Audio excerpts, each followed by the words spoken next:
Hi guys, welcome back to another Land Rover Defender YouTube video and a quick and easy modification to make to your Defender to make it much more easy to live with. Now you Defender owners out there probably already know of this problem, but whenever I park on a hill of any sort of incline, the original hinge or bracket that mounts the back door to the back of the truck isn't strong enough to hold the weight of the wheel and the tyre, which means that whenever I'm parked on any sort of incline, hill, or even the wind blows the door closes in on me when I'm trying to access the back of the Defender.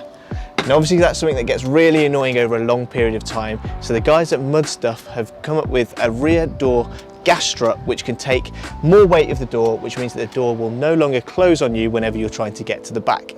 So in this video we're going to install that product. It should be quick and easy to do so, and I'll walk you through just how easy it is to do it. So let's get into it.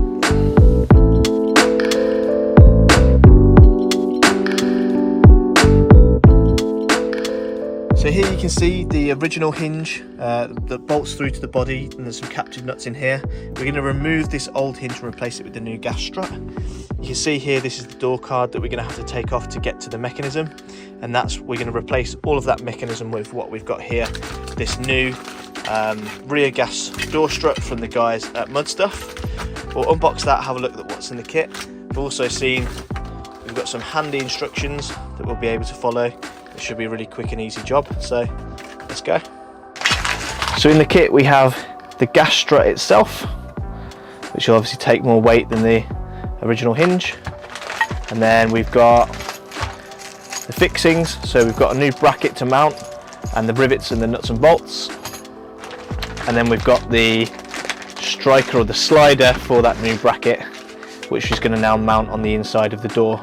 So we're ready to now start the install. Alright, so the first thing we need to do is remove this plastic panel in here, and then we can also remove the grab handle. I've just got a trim removal tool to be able to clip this or put this behind the plastic to remove this. So we've removed that. With that plastic cap removed, we can now remove the grab handle.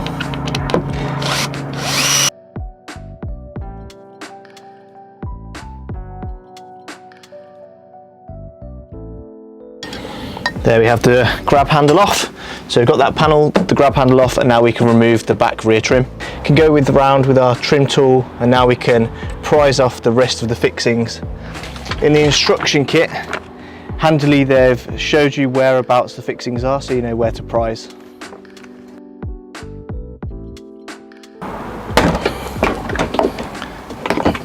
There we go.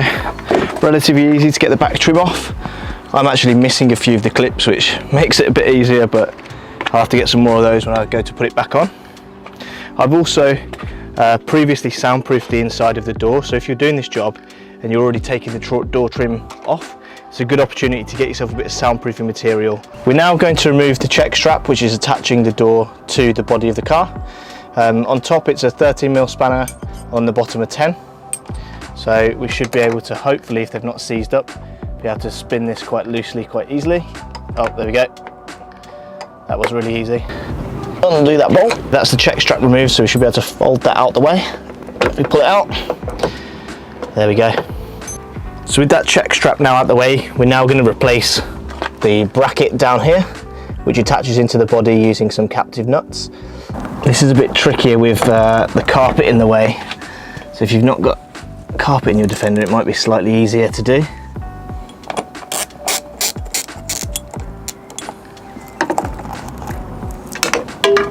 So there we have the old crusty bracket off, ready to install the new one. Hopefully the captive plate behind there has stayed in place so we can screw the new bolts into it.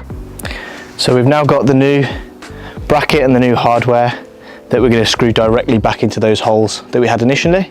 We're going to do it up loosely to start with, so we've got a bit of manoeuvrability when we're fitting the new gas strut. So we've now got the new stainless bracket in place. We're now going to look at adjusting the check strap for the new gas strut. So we're now going to remove the old check strap by sliding it down the rail. I'm going to remove the pins that are holding that in place to make it easier. These are just, again, a 10mm bolt. So we can now remove that retaining arm, and we can easily slide the check strap out, and that's now out the way. So now it's time to get the new gas strut in position. Now we've got rid of the old check strap. So we're going to bolt this in place. It simply bolts beneath the bracket and through, with the larger end towards the back of the car. With the gas strut loosely mounted to the bracket, I'm going to now mount it up to the plinth or the rail. So now we've got the new gas strut loosely mounted to the bracket. It's also now loosely mounted to the plate. We need to work out roughly where we're going to mount this plate to the back door. It's important when you're doing that just to check that the rear door or the rear wheel isn't touching any of the body and it's not getting in any of the way of the lights. So the door's open enough for you to get as maximum access as possible. And what we're going to now do is mark the holes where we're going to drill this plate. We're going to drill holes for the plate, and then rivet it to the back door.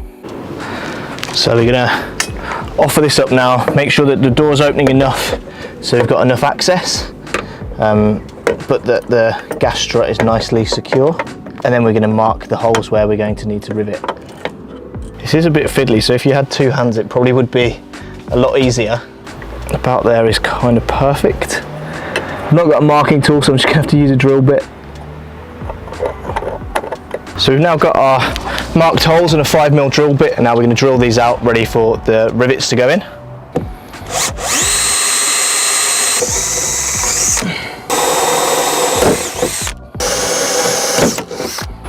So we've now got the 4 holes drilled, 2 there and 2 there, ready for the mounting bracket. So we'll be able to mount that in place if we bring the door back into the spot it needs to be.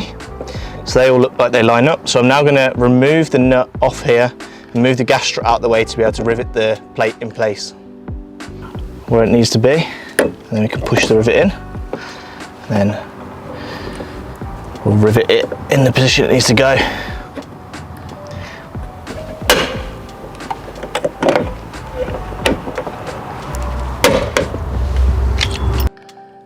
With the plate now riveted in place, all I had to do is go around and tighten up the rest of the bolts, tightening up the bolts that connect the strut to the plate and also the mounting plate that mounts through the body, tightening all of that up so there was no wiggle room. So we've now got everything nipped up. We've got the gas strut attached to the plate, all tightened up and also into the body bracket.